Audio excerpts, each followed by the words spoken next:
ವಿಜ್ಞಾನ ವಿಷಯಕ್ಕೆ ಸಂಬಂಧಪಟ್ಟಂತಹ ಉತ್ತರಗಳು. ಆರೋಗ್ಯವಂತ ಮನುಷ್ಯ ನಿಮಿಷಕ್ಕೆ ಎಷ್ಟು ಬಾರಿ ಉಸಿರಾಡುತ್ತಾನೆ? 72 ಬಾರಿ. ಆಪ್ಷನ್ 2. ಘನ ಇಂಧನಕ್ಕೆ ಉದಾಹರಣೆ? ಆಪ್ಷನ್ 4 ಕಲ್ಲಿದ್ದಲು. ಈ ಕೆಳಗಿನವುಗಳಲ್ಲಿ ಮಿಶ್ರಹಾರಿ ಪ್ರಾಣಿ ಯಾವುದು ಅಂತ ಕೇಳಿದರೆ ಸರಿಯಾದ ಉತ್ತರ ಮನುಷ್ಯ. ಈ ಕೆಳಗಿನಲ್ಲಿ ಯಾವುದು ಜಲಮಾಲಿನ್ಯಕ್ಕೆ ಕಾರಣವಲ್ಲ? ಆಪ್ಷನ್ 3 ವಿಷ ಅನಿಲಗಳನ್ನು ಗಾಳಿಗೆ ಸೇರಿಸುವುದು. ಮುಂದಿನ ಪ್ರಶ್ನೆ, ಭೂಮಿಯ ಮೇಲ್ಭಾಗದ ಎಷ್ಟು ಶೇಕಡ ಭಾಗ ನೀರಿನಿಂದ ಆವರಿಸಿದೆ? ಆಪ್ಷನ್ 1 71%. LPG ಇದರ ವಿಸ್ತೃತ ರೂಪ? Liquid petroleum gas. ಆಪ್ಷನ್ 2. ಈ ಒಗಟನ್ನು ಬಿಡಿಸಿರಿ. ಕತ್ತಲು ಕಳೆಯುವೆ, ಬೆಳಕನ್ನು ನೀಡುವೆ, ಶಕ್ತಿಯ ಮೂಲವು ನಾನಾಗಿರುವೆ. ಉತ್ತರ ಸೂರ್ಯ. ಆಪ್ಷನ್ 4.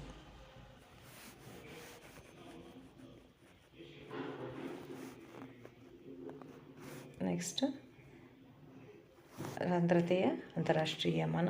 ಆಪ್ಷನ್ 4. ಮುಂದಿನ ಪ್ರಶ್ನೆ, ಸಿದ್ಧಪಡಿಸಿದ ಆಹಾರ ಪೊಟ್ಟಣ ಕೊಳ್ಳುವಾಗ ಈ ಕೆಳಗಿನ ಯಾವ ಪ್ರಮುಖ ಅಂಶವನ್ನು ಗಮನಿಸಬೇಕು? ಅತ್ಯಂತ ಮುಖ್ಯವಾಗಿರ್ತಕ್ಕಂಥದ್ದು ತಯಾರಾದ ಮತ್ತು ಅವಧಿ ಮುಗಿಯುವ ದಿನಾಂಕ. ಆಪ್ಷನ್ 3. ನೆಕ್ಸ್ಟ್ ಪ್ರಶ್ನೆ, ಸೊಳ್ಳೆಗಳಿಂದ ಬರುವ ರೋಗ ಯಾವುದು ಅಂತ? ಮಲೇರಿಯಾ. ಆಪ್ಷನ್ 3. ಈ ಕೆಳಗಿನ ಯಾವುದರ ಘಟಕಗಳನ್ನು ಸರಳ ವಿಧಾನಗಳಿಂದ ಬೇರ್ಪಡಿಸಬಹುದು? ಆಪ್ಷನ್ 2 ಮಿಶ್ರಣ. ಇನ್ನು ಮುಂದಿನ ಪ್ರಶ್ನೆ, ಕೃತಕ ಧಾತುವಿಗೆ ಉದಾಹರಣೆ ಯಾವುದು? ಪ್ಲುಟೋನಿಯಂ. ಆಪ್ಷನ್ 2.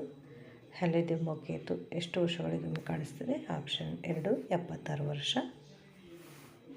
ನಮ್ಮ ದೇಹದ ಬೆಳವಣಿಗೆಗೆ ಉಪಯುಕ್ತವಾದಂತಹ ಪೋಷಕಾಂಶ? ವಿಟಮಿನ್ಗಳು.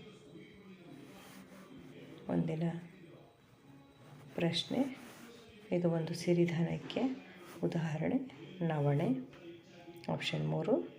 ಉಪ್ಪಿನಕಾಯಿ ಬಹಳ ದಿನ ಕೆಡದಂತೆ ಇಡಲು ಡ್ಯಾಶನ್ನು ಹಾಕಿರ್ತಾರೆ? ಉಪ್ಪು. ಆಪ್ಷನ್ 1.